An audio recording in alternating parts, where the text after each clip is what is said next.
저희 순서는 시험 유형, 그리고 공부 팁, 생리부 관련 요령, 학교생활 팁, 마지막으로 Q&A 하면서 마치도록 할게요.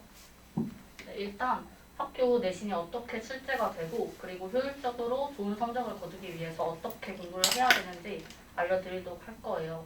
1학년으로 들어가시게 되면 국영수, 사과역 이렇게 6과목을 시험을 보게 됩니다.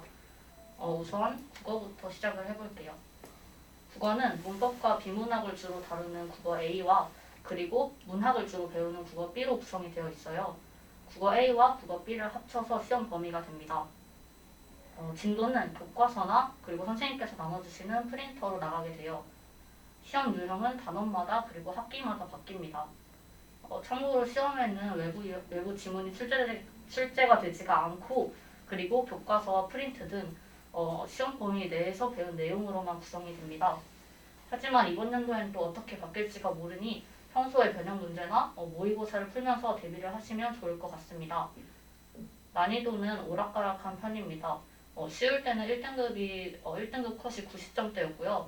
어렵게 나왔을 때는 1등급 컷이 한 70점대였어요. 대체로 객관식은 한 18문제에서 서술형 6문제 정도가 출제가 됩니다. 여기서 주의를 하셔야 할 것은 서술형이 단답형이 아니라 아예 문장으로 써야 하는 서술형으로 6개라는 것입니다. 그리고 서술형이 조금 까다로울 수가 있어요. 국어는 안 그래도 시간이 부족할 수가 있는데 그런 촉박한 상태에서 이제 서술형을 쓰게 되면 많이 혼란스러울 수가 있어요. 그래서 서술형에 대한 감을 익히셔야 합니다. 그리고 문제에 제시되어 있는 조건에 맞게 쓰셔야 해요. 예를 들어서 주어진 특정 단어로 시작을 해서 뭐뭐 하다라고 끝내세요. 이렇게 써져 있거나 주어, 목적어, 서술어에 호응 관계가 맞게 서술하시오. 이렇게 써져 있으면 그 조건에 맞게 문장을 쓰는 연습을 하시면 좋을 것 같아요. 은근 서술형에서 차감되는 점수가 등급을 좌우하기도 합니다. 그리고 교과서나 프린트를 배우면서 선생님 말씀이나 필기를 정말 꼼꼼하게 공부를 하셔야 돼요. 특히 국어 B에서 필기는 부분에 이제 서술형이 나오는 경우가 꽤 많이 있습니다. 그리고 자습서를 몇 회독 하고 문제지를 푸는 것보다는 개인적으로 학교 수업 시간에 배운 내용을 중심으로 공부하는 게 더 중요하다고 생각을 해요. 실제로 제 경험상 자습서를 아예 안 본 건 아니지만 자습서보다 학교 내용을 더 중심적으로 공부를 하니까 더 효율적으로 성적이 올랐던 것 같습니다. 공부하다가 또 모르는 게 있으면 국어 선생님께 찾아가서 바로바로 질문을 하세요. 정말 친절하게 질문을 받아주시고 설명을 아주 잘해주는 선생님이 계십니다. 특히 문제집도 괜찮고요. 제가 1학년 때는 정지혜 선생님과 또 임희영 선생님이라는 국어 선생님이 있으셨는데 정말 좋았어요. 운이 좋다면 만나실 수도 있을 겁니다. 네, 그 다음으로 영어입니다. 영어는 항상 나오는 유형이나 난이도가 비슷해서 등급 컷이 90점대 초반 정도입니다. 먼저 가장 궁금해하실 것 같아서 말씀을 드리는 건 전 영어 지문을 달달 외울 필요가 전혀 없다고 생각을 해요. 이건 사람마다 다를 것 같은데 개인적으로는 그 에너지나 시간이 조금 아깝다고 생각이 들어서 그냥 서술형에 나올 것 같은 주요 문장들만 조금씩 암기를 했습니다. 영어 시험에는 어휘, 즉 단어, 그리고 듣기, 그리고 모의고사 약 1회분 정도, 그리고 교과서 2과에서 3과 정도가 범위입니다. 처음 고등학교에 올라오시면 조금 많게 느껴질 수 있는데 하다 보면 금방 익숙해질 거예요. 그리고 1학년 시험에서는 특히 어휘의 비중이 이상하게 높아요. 그래서 어휘 문제로만 한 5개에서 6개 넘는 문제가 나옵니다. 첫 시험부터 꼭 말씀을 드리고 싶은 건 예문을 정확하게 외우는 거예요. 단어를 모르는 상태로 시험을 보면 아주 당황을 할 수가 있어요. 단어의 뜻, 그리고 유의어, 반의어, 예문을 정확하게 외우면 영어 시험을 볼 때 시간을 정말 많이 줄일 수 있습니다. 저 같은 경우는 시험 기간에 단어만 보면 바로 예문이 떠오를 정도로 막 복습을 매일 해가면서 외웠던 기억이 있어요. 그래서 단어 문제는 한 번도 틀린 적이 없었고 시험을 받자마자 그냥 바로 단어를 다 체크를 하고 뒤에 빨리 넘어가서 서술형을 푸는데 시간을 할애했습니다. 영어는 외부 지문이 한 문제 정도 나오는데 그것도 그냥 어휘 문제예요. 그래서 단어만 열심히 외우면 누구나 맞출 수 있어서 크게 걱정은 하지 않으셔도 됩니다. 듣기는 시험 보는 중간에 나옵니다. 듣기는 리스닝 파워라는 교재를 쓰는데 그 책에 있는 스크립트를 보거나 스크립트의 단어를 암기를 하시면은 독이항을 해석하는데 훨씬 편합니다. 또 평소에 그냥 듣기 연습을 하는 것도 괜찮겠죠? 생각보다 듣기에서 틀리는 경우가 꽤 많아요. 또 모의고사는 유형만 바뀌어서 나옵니다. 모의고사를 공부할 때는 그 내용을 정확하게 알고 또 그 논리의 흐름, 주요한 표현 등을 중심으로 공부를 하고 변형 문제를 많이 풀어보면서 대비를 하시면 돼요. 그리고 마지막으로 교과서도 비슷합니다. 또 어법, 내용, 주요 표현 등을 중심으로 해서 변형 문제를 많이 풀면서 대비를 하시면 됩니다. 문제가 막 어렵다기보다는 보기항을 해석을 잘못해서 틀리는 경우가 좀 많은 것 같아요. 교과서 어법 같은 경우는 지문에 밑줄을 쳐놓고 어법이 어색한 곳에 개수를 물어보는 식으로 많이 나옵니다. 조금 더 쉽게 나온다면 그냥 어법상 어색한 것을 고르시오, 그 정도가 되겠죠. 그리고 영어의 서술형이 약간 특이합니다. 예를 들면 지문에 밑줄을 쭉 그어놓고 이 부분이 본문에서 나타내는 바를 쓰시오, 이런 식으로 나옵니다. 이런 경우에는 글 전체 내용을 알고 있어야 하고, 그리고 맥락이나 흐름을 이제 꿰뚫고 있어야 해요. 그리고 지문에 요약문을 만들어 놓고 빈칸에 들어갈 내용을 본문에서 찾아 써라, 이런 식으로 나오는데 마찬가지로 내용과 흐름을 꿰뚫고 있으면 됩니다. 그래서 진도를 나갈 때 본문에서 모르는 내용이나 헷갈리는 부분이 있으면 꼭 학교 선생님께 바로바로 질문을 하시면 될 것 같아요. 네, 다음은 수학입니다. 수학인데요. 수학은 주위보다 난이도가 조금 무난한 편이에요. 근데 최근 들어서 살짝 어려워지고 있는 것 같기도 합니다. 문제집 같은 걸 어느 정도 풀면서 공부를 하시면 되고, 시험 보기 전에 리로스쿨에 있는 작년 기출문제를 풀고 가는 것도 많이 도움이 됩니다. 진도는 부교재 없이 교과서로만 나가요. 1학기 때는 저희는 프린트가 있었는데 2학기 때는 없었고, 만약 프린트를 나눠주신다면 그냥 시험 공부를 하면서 몇 번 풀고 가시면 됩니다. 또 평소 하시는 대로 문제집 푸시면 되고, 교과서를 반복해서 푸는 게 생각보다 많이 중요해요. 난이도가 무난할수록 실수를 하지 않는 게 관건이어서 검토를 꼭 하는 걸 추천을 드리는데, 수학은 항상 시간이 부족한 경우가 있습니다. 그럴 때 저는 시험지를 딱 보고 바로 풀 수 있는 문제부터 차근차근 풀어나가는 걸 추천을 드려요. 딱 봤을 때 모르겠다 싶으면 바로 뒤로 넘어가시면 됩니다. 아는 걸 다 풀고 돌아왔을 때 다시 풀이가 생각나는 경우가 있어요. 또 꼼꼼하게 공부를 해서 앞장 문제를 정확하고 빠르게 풀고 뒤에 있는 어려운 문제를 풀 시간을 만들어야 해요. 서술형은 약 2문제 정도 나오는데 각각 10점씩, 총 20점입니다. 그래도 다행인 건 서술형 안에 한 문제 안에 이제 1번, 2번, 3번 이렇게 나눠져 있어요. 그 1, 2, 3번이 다 연결이 되어 있는 문제이기 때문에 1번에서 계산 실수를 하면 그 서술형 하나를 통째로 날릴 수가 있습니다. 그래서 개인적으로 추천을 하는 건 시험 볼 때 서술형을 먼저 푸는 거예요. 앞장부터 풀다 보면은 나중에 시간이 부족해져서 조금 초조하게 뒤에 서술형을 풀게 되고, 그러다 보면 실수를 꼭 한 번쯤은 하게 되더라고요. 이번 연도에 또 어떻게 바뀔지 모르겠지만 시험 볼 때 또 자신만의 루틴을 정하는 게 좋을 것 같습니다. 네, 그 다음은 통합사회입니다. 통합사회는 교과서를 정말 꼼꼼하게 보셨으면 좋겠어요. 생각보다 사회를 잘하는 친구가 학교에 되게 많습니다. 1등급 컷은 한 90점대 정도인 것 같아요. 방심하고 대충 공부를 하다가 등급이 훅 내려가는 경우가 꽤 빈번하게 있습니다. 사회는 어떤 개념이 적용된 예시문이 나오고 또 그에 맞는 보기항을 고르는 스타일의 문제가 많이 나오는데, 사실 단원마다 학기마다 시험 유형이 많이 바뀌긴 해요. 그래서 일단 꼼꼼하게 교과서를 읽으셔야 합니다. 은근 사회가 잘 안 외워지더라고요. 그래서 시험 기간에 교과서를 자주 펼쳐서 익숙하게 만드는 걸 추천을 드립니다. 이렇게 자주 보다 보면 서술형도 알아서 대비가 되더라고요. 특히 지리 쪽을 공부할 때 교과서에 나와 있는 지도 같은 거 꼭 보시고 그에 맞는 특징 등을 정확하게 알고 계시면 좋을 것 같습니다. 통합사회는 맡으시는 선생님이 되게 많으신 걸로 알고 있어요. 저희는 한 5분 정도가 계셨고 그래도 다 선생님들끼리 조율을 해서 시험 문제를 내시기 때문에 그런 걸로는 너무 불안해하지 않으셔도 됩니다. 다음으로 통합과학입니다. 통합과학은 물리, 화학, 생명과학, 지구과학 이렇게 4과목이고 대부분 한 반에 들어오시는 선생님 4분이 모두 달라요. 시간도 다르고요. 그래서 물리와 화학은 선생님께서 나눠주시는 프린트와 교과서로 진도가 나가고, 생명과 지구과학은 교과서로만 진도가 나갑니다. 일주일에 각 과목을 1시간씩 듣게 될 건데 생각보다 시험 범위가 적지는 않습니다. 하지만 난이도는 정말 쉬운 편이에요. 작년에는 또 서술형도 없었어서 등급 컷이 정말 높았어요. 하나 틀릴 때마다 등급이 정말 하나씩 내려갈 정도로 높았습니다.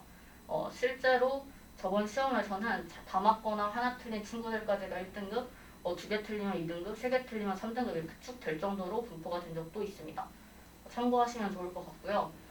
지구과학과 생명은 특히 수업 내용이나 필기를 잘 공부를 하시고 개념이나 성질을 정확하게 숙지를 하셔야 해요. 그리고 과학은 특히 기억, 니은, 디귿 문제가 많이 나오잖아요. 은근 기억 하나 있거나 니은 하나 있는 1번이 정답인 경우도 많이 있고 기억, 니은, 디귿 모두가 정답인 경우도 꽤 있기 때문에 막 1번은 답이 아니겠지 하고 넘기지 마시고 그냥 자기가 공부한 내용을 믿고 정답을 제대로 고르시면 될 것 같아요. 물리랑 화학도 마찬가지로 수업을 잘 듣고 부족한 부분은 뭐 학원을 가시든 임강을 듣든 해서 문제집 잘 풀어보고 시험을 보시면 그냥 무난하게 등급을 잘 받으실 수 있습니다. 특히 지구과학은 선생님의 판서나 아니면 PPT를 중요하게 보셔야 하고 또 화학이나 물리는 프린트를 꼼꼼하게 보면서 공부를 하시면 아주 편할 거예요. 그리고 문제집을 풀다가 모르는 건 학교 선생님께 바로바로 질문을 하셔야 합니다. 과학 선생님들께서 문제집을 갖고 가도 친절하게 아주 질문을 정말 잘 받아주세요. 마지막으로 역사입니다. 역사는 항상 등급 컷이 매우 높아요. 저번 시험 같은 경우에는 100점이 한 7명 정도 됐었고 서술형에서 1, 2점 정도 까인 친구들까지만 1등급이었던 걸로 기억을 합니다. 보통 다 맞거나 한 개까지가 1등급이고 역사는 무조건 교과서를 암기하는 거죠. 수업 시간에 집중해서 듣고 시험 공부를 할 때 그냥 100% 서술형을 대비한다는 마인드로 교과서를 보시면 좋습니다. 나중에 인강 들으면 되겠지 하면서 수업 시간에 그냥 자지 마시고 학교 수업을 정말 잘 듣는 걸 추천을 합니다. 교과서 구석에 있는 예상치 못한 부분에서 시험 문제가 많이 나오기도 해요. 그리고 서술형은 한 3, 4문제 정도인데 약간 랜덤입니다. 모두 단답형일 때가 있고 아예 모두 서술형일 때가 있는데 앞서 말씀드린 국어 서술형처럼 쓰여있는 조건에 맞춰서 서술을 하시면 됩니다. 시험 자체는 그래도 막 어렵지는 않아요. 그래서 자주 교과서를 들여다보시고 암기를 하시면 충분히 1등급을 받으실 수 있습니다. 내신은 약간 이런 식으로 대비를 하시면 되겠고 다음으로는 제가 여러분들이 내신에서 궁금해하실 만한 것들을 제 경험을 조금 토대로 말씀을 드리자면 전 시험 기간을 25일에서 30일 정도로 잡고 시작을 했습니다. 한 4주 정도 하니까 충분하더라고요. 국영수 같은 주요 과목이나 그 시험에 특히 범위가 많은 과목을 먼저 시작했습니다. 저 같은 경우는 항상 국영수 그리고 과학을 먼저 시작을 했어요. 그리고 기본적으로 당연히 수업을 열심히 들었어요. 내신을 출제하는 건 아무래도 학교 선생님이다 보니까 아무래도 수업 시간에 열심히 듣는 친구들과 그냥 안 듣고 자는 친구들과는 차이가 있을 수밖에 없겠죠. 참고로 잠을 많이 줄이거나 밤을 새는 건 정말 추천하지 않습니다. 아시겠지만 생활 패턴이 망가져서 수업 시간에 계속 자게 되고 또 수업에 집중하기가 힘들어요. 깨어있는 시간을 최대한 효율적으로 쓰는 자기만의 그런 방법을 찾으시는 게 좋을 것 같습니다. 그리고 저는 시험 기간에 특히 당일에 하는 복습을 되게 중요하게 생각을 했어요. 교과서를 또 다 들고 오긴 너무 무거우니까 패드나 핸드폰으로 오늘 배운 부분을 찍어와서 읽어보기만 해도 도움이 많이 되었습니다. 시험이 또 많이 안 남았는데 아직 진도가 많이 남아있는 과목들이 있어요. 매일 복습을 하게 되면 이런 과목들을 공부하는데 부담이 많이 줄어들게 됩니다. 시험 범위는 중학교 때와 비교하면 꽤 많습니다. 그리고 그 범위를 알려주는 통신문이 생각보다 늦게 나와요. 그래서 미리 과목 선생님께 직접 여쭈어 보고 확실하게 시험 범위인 것부터 시작을 하는 걸 추천을 드립니다. 우리 학교는 주변에 예일여고나 대성고등학교에 비해서 내신 등급 받기가 되게 무난한 편이에요. 그래서 제대로 노력을 하면은 노력한 만큼 성적이 정말 오릅니다. 이건 정말 확신해요. 제 친구 중에서도 1학기 때 사회가 막 4등급, 5등급이었는데 2학기 때 바로 1, 2등급으로 오른 친구도 있었습니다. 어떤 과목이든 깊고 꼼꼼하게 공부를 해서 시험을 잘 대비하시면 고등학교 내신에 있어서의 첫 단추를 아주 성공적으로 잘 빼실 겁니다. 고등학교에 왔다고 너무 긴장을 하거나 막 스트레스를 받지 마시고 여기도 그냥 똑같은 친구들 다 있는 곳이니까 부담 없이 항상 파이팅 하셨으면 좋겠습니다. 네, 그럼 다음 동아리 소개도 한번 넘어가도록 할게요. 동아리는 학생주도 동아리, 선발 동아리 등 다양하게 있는데요. 저는 1학년 때 친구 권유로 학생주도 동아리에 들어갔어요. 학생주도 동아리를 개설하게 되면 동아리 이름부터 활동 프로그램까지 하나하나 직접 준비해야 해요. 함께할 선생님과 학생들도 직접 모집해야 하는데 부원수를 다 못 채우면 동아리가 개설이 안 될 수도 있어요. 저는 동아리에서 부대표로 활동했었는데 생각보다 할 게 정말 많았어서 목표가 확실하고 끝까지 잘 이끌어 나갈 자신이 있으신 분들에게만 추천드려요. 그래도 학생 주도 동아리의 장점이 있다면 자신의 진로와 가장 연관성 있는 동아리를 할 수 있다는 점입니다. 직접 만든 동아리다 보니 활동을 하며 필요한 부분을 효과적으로 키워나갈 수 있고 학년을 마친 후에도 자신에게 많은 도움이 되실 거예요. 기회가 있을 때 자신의 진로에 맞는 동아리를 스스로 개설하는 것도 좋은 경험이 될 거라고 생각합니다. 그리고 선발 동아리는 말 그대로 선발이 돼야 들어갈 수 있는 동아리인데요.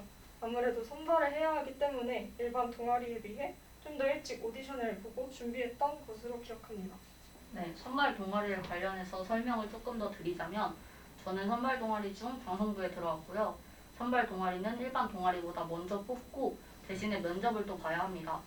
저희 방송부 같은 경우는 1차 서류 그리고 2차 면접을 통해서 합격을 했고요. 그 대부분 2학년 선배들이 다 진행을 해요. 네, 그리고 생각보다 동아리에서 많은 활동들을 합니다. 예를 들어서 저희 방송부는 모든 행사를 맡아서 촬영, 기획, 진행 등을 하고 또 영상 등을 제작하기도 합니다. 그리고 아두이노 스터디라는 이과 동아리는 코딩, 그리고 솔릭이나 페노메논 같이 그런 과학 실험을 중점으로 하는 동아리가 있어요. 그리고 문과 같은 경우도 모의 법정반이나 경제 경영 동아리도 많고 예체능 관련 동아리도 정말 다양하게 있습니다. 그래서 되도록이면 자기 진로나 흥미에 맞는 동아리에 들어가시는 걸 매우 추천을 드려요. 선발 동아리, 학생 주도 동아리, 일반 동아리 이렇게 세 가지로 나뉘어서 다양한 동아리가 있습니다. 그리고 두 번째로 생기부에 대해서 말씀을 드리자면 먼저 첫 번째로 도전 프로젝트라는 것이 있는데 도전 프로젝트는 선생님들께서도 정말 많이 추천을 해주시는데요. 특히 저는 담임 선생님께서 상담 때마다 얘기해 주셨던 게 기억납니다. 각자 진로에 맞춰서 자신에게 도움이 되는 주제를 잘 선택하시는 게 중요해요. 도전 프로젝트에 대해서 간략하게 설명해 드릴게요. 도전 프로젝트를 할 때 우선 구체적인 결과물을 제출할 수 있는 과제여야 하는데요. 일회성 도전 과제보다는 1, 2학기 또는 1, 2학년 또는 1, 2차 이런 식으로 여러 기간에 걸쳐 어떤 분야의 도전 과제가 점차 심화하는 식으로 과제를 설정하고 수행하는 것이 좋아요. 그리고 활동 기간은 준비 과정을 포함해서 2개월 이상이어야 하고요. 동일 기간에 한 개의 과제만 수행해야 합니다. 또 꼭 1인 활동으로 해야 하는 건 아니라서 친구랑 같이 모든 활동을 하시는 것도 좋아요. 신청 기간, 마감 시간에 맞춰 제출하셔야 하기 때문에 미리미리 확인하고 준비하시는 게 좋습니다. 이건 도전 프로젝트 주제 예시인데요. 간단하게 보여드리자면 이런 식의 주제들이 있습니다. 여기 각 분야별로 다양하게 주제가 있습니다. 그리고 다음으로 제가 1학년 때 있었던 세특은 어떤 식으로 있었는지 간단하게 말씀을 드리자면 첫 번째로 영어에 대해서 말씀을 드릴게요. 영어는 세특의 마이스토리 발표 주간이라고 해서 반별로 영어 수업이 있는 날에 발표하는 거였어요. 1학기, 2학기 영어 A, 영어 B 시간에 각각 한 번씩 있었고요. 미로스쿨에 자기가 쓴 대본을 미리 올려놓고 수업 시간에 3분 안에 친구들 앞에서 발표하는 건데요. 주제는 나에게 큰 영향을 끼친 사건, 내 인생을 바꾼 책, 나의 요리 이야기, 내가 책을 읽는 이유 등 다양한 주제들 중에 자유롭게 선택하시면 됩니다. 발표가 끝나면 선생님께서 우수자 한 명을 선발하여 세특에 반영하십니다. 그리고 두 번째로 지학인데요. 지학도 영어랑 비슷하게 주제를 선정해서 발표하는 거였는데요. 여기 보시면 도서과 건물, 탄소 중립과 환경, 단백질의 다양한 구조 등의 주제에서 하나를 선택해서 기간에 맞춰 발표하는 거였습니다. 세 번째로 생명이랑 미술도 있었는데 생명은 앞서 말씀드린 거랑 약간 다른 점이 그냥 간단하게 수업 시간에 한 단원이 끝나면 교과서에 있는 문제들 중에서 하나를 택해서 친구들 앞에서 설명하고 풀이하는 거였는데 오래 걸리는 것도 아니고 금방 할 수 있는 거라서 만약에 이런 기회가 생긴다면 하시는 걸 추천드려요. 그리고 미술 하는 친구들은 미술 자율 발표라고 해서 미술과 연관성 있는 주제를 선정해서 발표하는 거였는데요. 앞서 말한 발표 세특들과 조금 다른 점이 있다면 발표를 학교에서 하는 것이 아니라 따로 촬영하여 밴드에 게시하는 것이었습니다. 이렇게 발표 주제, 선정 이유, 배운 점 등을 포함해서 자유롭게 발표하면 되는 거였어요. 그리고 네 번째로 수학이랑 복사에 대해서 말씀을 드릴게요. 수학도 비슷하게 앞서 말한 것처럼 복사가 다 주제를 선정해서 발표하는 내용이었는데 특별한 점이 있다면 수학은 선생님께서 발표를 한 교시를 통째로 주시고 꼼꼼하게 보셨어서 이런 경우에는 미리미리 잘 준비해 두시는 게 좋아요. 발표 도중에 즉석에서 질문을 주시기도 했어요. 그리고 마지막으로 국어는 문학탐구 주간이라고 해서 정해진 기간 내에 제출하면 되는 과제였어요. 딱히 어려운 부분은 없고 국어 시간에 배운 문학 작품 중에서 하나를 택하여 여기 보듯이 주어진 형식에 맞춰 작성해 주시면 됩니다. 그리고 1학년 때 안에서 후회하는 것에 대해서 말씀을 좀 드릴게요. 이 부분은 지금 제가 정말 많이 후회하고 있는 것들을 중심으로 정리한 거라서 여러분들은 꼭 잘 들어주시고 이런 일 없도록 미리미리 준비하셨으면 좋겠어요. 첫 번째로 세특은 진짜 미쳤다고 미루고 그러는 경우가 많아서요. 아무래도 중학교 때와 많이 다르다 보니 그만큼 스스로 무언가를 해야 할 때가 많아요. 처음 고등학교에 올라와서 낯설고 어려운 점들이 많을 텐데 그럴수록 더 정신 차리고 필요한 부분들을 잘 챙기셔야 합니다.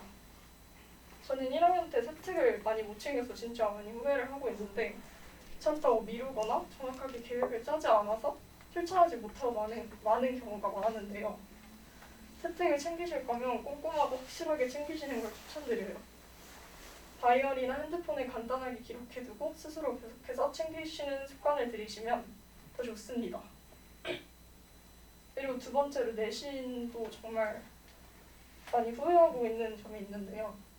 저 같은 경우엔 첫 시험에 운 좋게 맞은 문제들이 많았어서 자만하고 공부를 충분히 안 했던 것 같아요. 성적이 떨어질수록 스스로 합리화하는 습관도 버리셔야 해요. 공부하다가 모르는 문제가 나올수록 더 많이 봐야 하는 건 당연한 거고 어려운 부분이 있으면 그만큼 꼼꼼히 공부해야 하는 것도 당연한 일입니다. 그리고 공부하는 데 있어서 가장 중요한 부분은 모르는 걸 항상 우선으로 둬야 한다는 거예요. 당연한 얘기 같지만 생각보다 아는 문제만 반복해서 공부하시는 분들이 많아요. 쉬운 문제도 실수하지 않도록 여러 번 복습하면 좋지만 무엇보다 모르는 걸 습관적으로 체크해 주시는 것이 좋습니다. 공부하다가 모르는 내용이 나오면 따로 노트에 적어놓고 나중에 다시 확인하는 식으로 하시면 분명 좋은 성과가 있을 거예요. 그리고 마지막으로 학교생활 꿀팁에 대해서 간단하게 말씀을 드릴게요. 가장 많이 궁금해하시는 것들을 중심으로 정리를 한 건데 첫 번째로 교복 치마는 너무 안 짧으면 그렇게 뭐라고 하시지는 않으세요. 근데 이제 단을 받거나 그러면은 무조건 잡힌다고 보시면 되고 그리고 후드티는 등하교시에는 선생님들께서 서기시기 때문에 걸릴 확률이 진짜 높아요. 근데 교실에 와서 갈아입고 안 걸리는 경우도 많이 있긴 했어요. 그리고 야자는 저는 개인적으로 하는 걸 추천드리는데 그 야자 담당 선생님이 계셔서 공부하다가 졸면 와서 깨워주시고 그러시고 분위기도 잘 돼 있는 것 같아서 저는 야자 하는 걸 추천드려요. 그리고 여름에는 생활복 상의랑 체육복 바지를 같이 입어도 가능하고 그리고 급식 쉬갈 때는 항상 학생증을 챙겨가야 하셔서 미리미리 준비를 해두시는 게 좋습니다.